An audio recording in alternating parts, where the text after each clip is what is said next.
What's up guys, it's me Jeremy. When it comes to the older champions with League of Legends, like the stuff that was released around Season 2, Season 1, and in the beta, there tends to not be all that much information about how the character was developed to begin with. However, with Elise, we've got some cool stuff, but compared to the new releases, there is definitely not the same level of information, but I definitely did want to still take a look, and I try to do as many of these older champions as possible because I think these are maybe a little bit more interesting stories in terms of how they came to be and in terms of what it took to create this champion. So join us today in taking a look back before the release of Elise to find out her development cycle and see what Elise could have been. So Elise is a character that was actually very heavily inspired by another cancelled champion that was developed around the time of the beta. So a lot of the available information about the process of Elise's development is taken from that cancelled champion and eventually translated to the concept we know about today. So this original concept that started the development of Elise was known at the time as Priscilla, the Spider Queen. Her development actually began way back in 2009 as this Victorian-esque half spider woman, so essentially a spider body with a female torso and head. Imagine sort of like a centaur kind of like spider thing almost. As you can probably tell from this concept art, despite being quite far forward on her development, Riot actually was just not satisfied with the direction that they had chosen for her gameplay and visuals.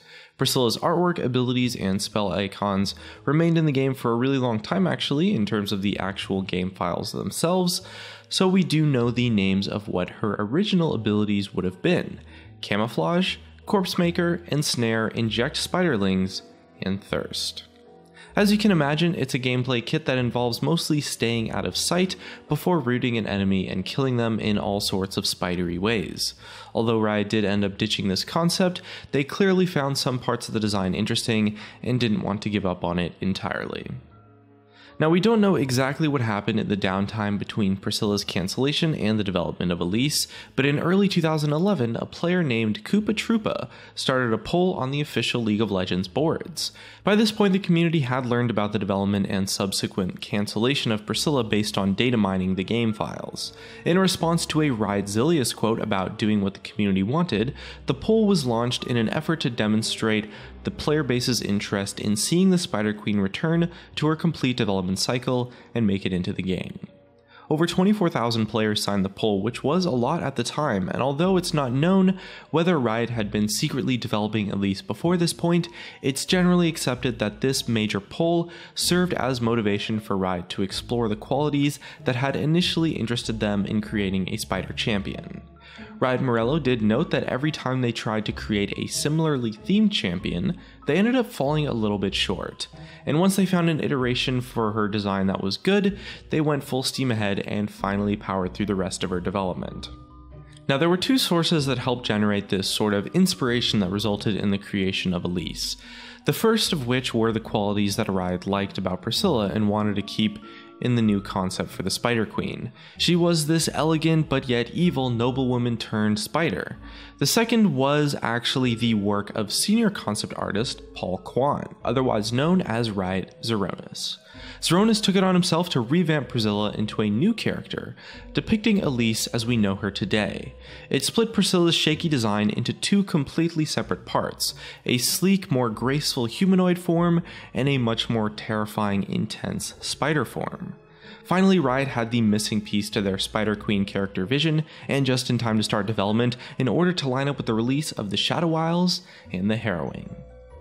One of the most difficult tasks for the development of Elise for Riot was ensuring that her model, appearance, and animations properly delivered on what players would expect for their first spider champion. Lead animator Riot Oh My Goodness shared a lot of information about the process, actually mentioning that a lot of work went into keeping Elise's in-game silhouette as recognizable as possible without being messy or cluttered. Elise was one of the more visually interesting champions Riot had ever developed at the time, so it was important that players could appreciate these aspects of her actual visuals. Originally, the Spider Queen looked sort of metallic or futuristic, leading many to theorize that she acted as inspiration for Urgot in addition to Elise. Riot CG Samu commented that Riot wanted to go for a much more organic design rather than the sharp segmented plates of the original design, leading them to a middle ground that you can see today in Elise's character. Oh My Goodness also talked a lot about the animation process. He spent a lot of time working on tiny micro movements of her limbs to give that sort of unnerving feel that a spider should. Right from the start knew that Elise needed to be really creepy to do the theme justice, but Oh My Goodness apparently went a little bit too far at certain times during the development. He noted that he originally tried to create a massive gap between her human and spider forms, much more so than what actually ended up in the game. So any elements of her spidery nature in her human form, such as the legs on her back, were also really animated to be these twitchy and creepy, like real kind of spider legs that she's carrying. In the end, they had to settle for a little bit of a less creepy variant, at least for the human form, meaning that she'd stand up straight and be a lot more humanoid. Prior to the changes, her human form was actually equally frightening as her spider form, although that's probably a win from a thematic perspective. Shifting the creepiness over to the spider form made the whole transformation aspect a lot more impactful. One of the other key issues Riot encountered was making her webs look webby enough. Animating webs is a little bit tricky because, for starters, webs are something that usually shouldn't really be all that visible, otherwise you'd never end up walking into one. At the same time, they needed her webs to be recognizable as actual webs, but there also had to be magical and mysterious elements present. She is from the Shadow Isles after all. VFX artist Riot Steen had a fair bit of difficulty combining good-looking webs with Elise's color palette. It just didn't really mesh that well, so in the end he used realistic looking webs with a few magical VFX elements worked in and managed to find a balance that fit Elise thematically while also not looking too distracting in game. Now, as a character occupying a pretty unique niche in the game as kind of this AP bruiser, it was important for Riot to find abilities that properly explored that niche without turning her into something different. So in terms of the gameplay, they did mess around with quite a few variations. For example, one of her original passive abilities was sort of this singed poison trail during her spider form. You would walk around in spider form and she would leave this trail of silk, and when you turned back into human form, the silk trail would solidify into solid terrain that you personally would be able to still walk on, while your opponents would be blocked by it, essentially turning Elise into a much more disruptive type of character. Now, this iteration of her design didn't really have her bruiser elements such as repel or her gap closing Q, so in this form she was a lot more like a mage assassin with a terrain creation ability. It was kind of this weird mix and probably part of what drove them further into the more bruiser side of things. Another ability that caused similar issues was this area of effect web that she could use in her human form. If it landed on multiple targets, it would web them together in a similar fashion to Cocoon, but with a little bit of a twist. The targets that were webbed, the multiple targets, would actually also share damage during the duration of the stun.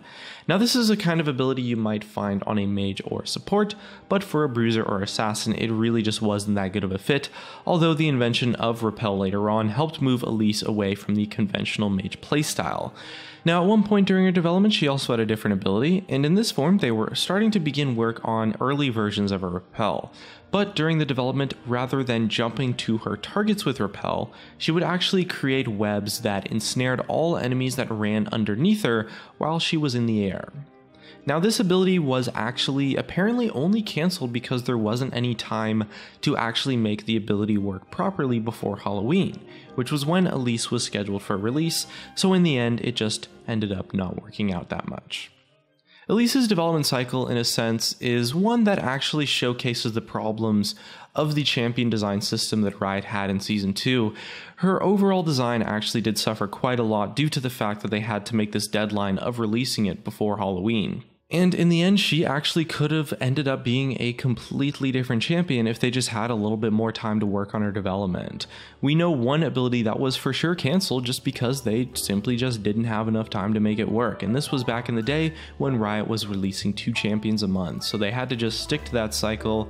But overall, Elise still ended up being quite an awesome champion, one that certainly is incredibly fun to play and quite a wonder to work with. Overall, hope you guys enjoyed the video. If you did, hit that like button. If you didn't, feel free to hit that dislike button too. Subscribe if you want. Thanks for watching, and I'll see you guys next time.